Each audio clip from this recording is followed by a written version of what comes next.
Using any three prescribed texts, comment on the effective use of suspense.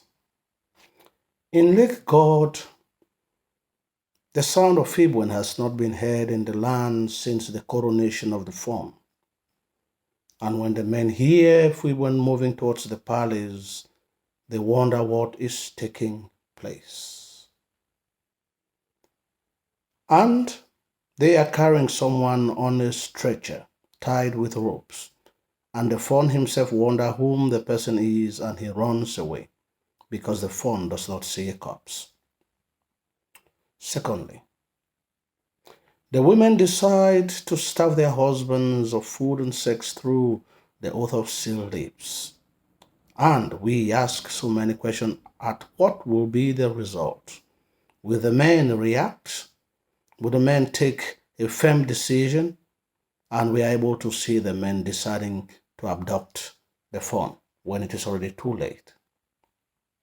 Thirdly, the fawn is taken forcefully out of the palace by the men to perform the sacrifice to the lake god.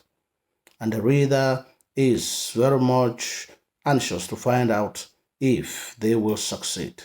Unfortunately, the anger of the god has become uncontrollable, and there is an explosion at the lake, causing a catastrophe.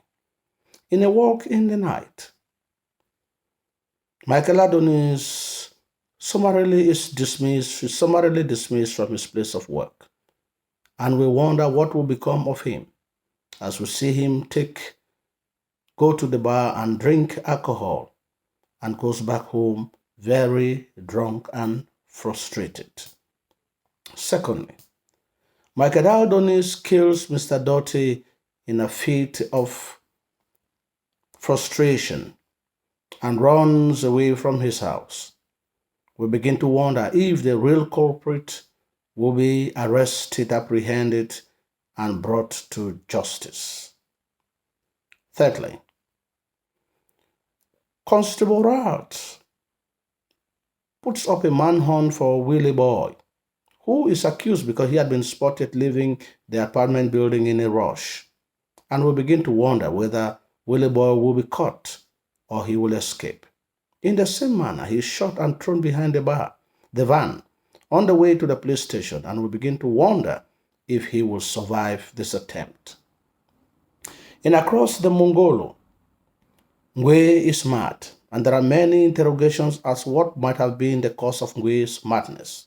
Secondly, Ngwe in Alombong Shrine calls the following names: Shirila, Babajoro, and Mise Abeso, and the reader is anxious to find out whom these people are and how they are connected to Ngwe's madness. And Teacher Marewe dies leaving Ngwe with no one to sponsor him, and we begin to wonder how will Ngwe survive in Besade, especially after he loses all his money on the train on his way to Besade.